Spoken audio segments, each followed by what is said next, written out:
નડિયાદમાં વધુ એક લવ જેહાદનો મામલો આવ્યો સામે। નડિયાદમાં રઈસ મહિડા નામના વિધર્મી દ્વારા પરિણીત મહિલાના પતિની માંદગીને બહાને મહિલાનું જાતીય શોષણ કર્યું। આટલું જ નહીં પરંતુ મહિલાનો ગેરલાભ ઉઠાવી આર્થિક અને જાતીય શોષણ પણ રઈસ દ્વારા કરવામાં આવ્યું। આ અંગે પોલીસ ફરિયાદ થતાં નડિયાદ પશ્ચિમ પોલીસ દ્વારા રઈસ મહિડાની ધરપકડ કરવામાં આવી અને તેનું સરઘસ કાઢીને સમગ્ર ઘટનાનું રિકન્સ્ટ્રક્શન કરવામાં આવ્યું। આરોપી રાઈસને સરઘસ કાઢીને તેના ઘર સુધી લઈ જવામાં આવ્યો।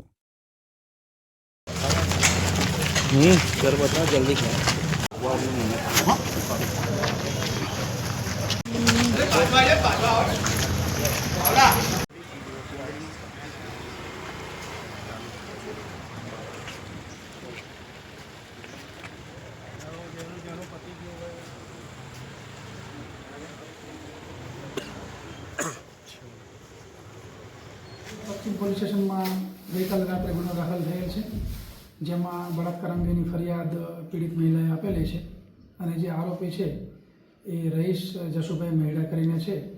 એમની વિરુદ્ધમાં ફરિયાદ આપતા પોલીસે આ બાબતને ખૂબ ગંભીરતાથી લઈ અને તાત્કાલિક આરોપીને અટક કરેલ છે અને આગળ નામદાર કોર્ટમાં રજૂ કરી રિમાન્ડ માંગી આગળની તમામ કાર્યવાહી કરવામાં આવશે।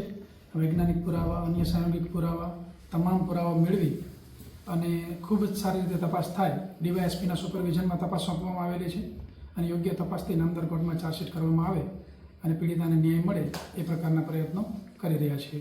સાહેબ, બળાત્કારની સાથે સાથે કંઈક પૈસાની પણ માગણી હતી?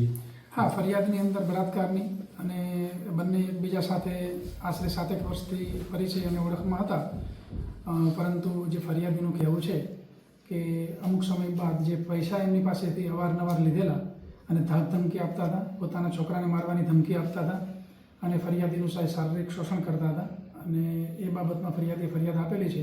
એટલા માટે બળાત્કાર, ધમકી અને ફરિયાદીના મકાન ઉપર કાચ ઉપર પથ્થર મારી અને કાચ તોડેલો, તો એ બાબતના નુકસાન આ પ્રકારની બીએનએસની અલગ અલગ સેક્શન સાથે ગુનો નોંધવામાં આવેલો છે અને પોલીસે તાત્કાલિક આરોપીની ધરપકડ કરેલી છે। સાહેબ, આરોપી અન્ય ગુનામાં પણ સંડોવાયેલો છે, શું વ્યવસાય કરે છે?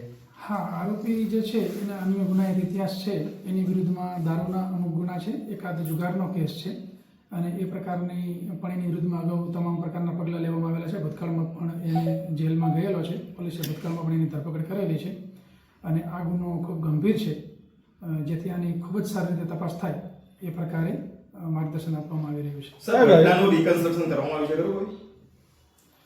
તપાસ કરનાર અધિકારી પીઆઈ છે અને જે કંઈ એને પુરાવાની જરૂર છે પુરાવા મેળવવા માટે, જેમાં પીડિત મહિલા પાસેથી જે પુરાવા મેળવવાના હોય, આરોપી પાસેથી કોઈ વસ્તુ કબજે કરવાની હોય, તો એ માટેના તમામ પુરાવા એ ખૂબ સારી રીતે મેળવે એ પ્રકારનું ડીવાયએસપીના સુપરવિઝનની અંદર કામગીરી થઈ રહી છે અને જો કોઈ પુરાવા ઘટતા હશે તો આ માટે નામદાર કોર્ટમાં વધુ સમય માટે રિમાન્ડ માગી અને કોઈ જ પુરાવા બાકી ન રહી જાય, વૈજ્ઞાનિક ઢબે તપાસ થાય અને નામદાર કોર્ટમાં ખૂબ સારી રીતે યોગ્ય પુરાવા સાથે ચાર્જશીટ થઈ શકે એ માટેના તમામ પ્રયત્નો કરવામાં આવશે, જેની અંદર એફએસએલની, મેડિકલ ઓફિસરની અને એ સિવાય જે કંઈ ટેકનિકલ મદદ લેવાતી હોય તમામ પ્રકારની ટેકનિકલ મદદ લેવામાં આવશે। સાહેબ, આરોપીએ કંઈક એના જ્ઞાતિ છુપાયેલી એવું કહ્યું હતું?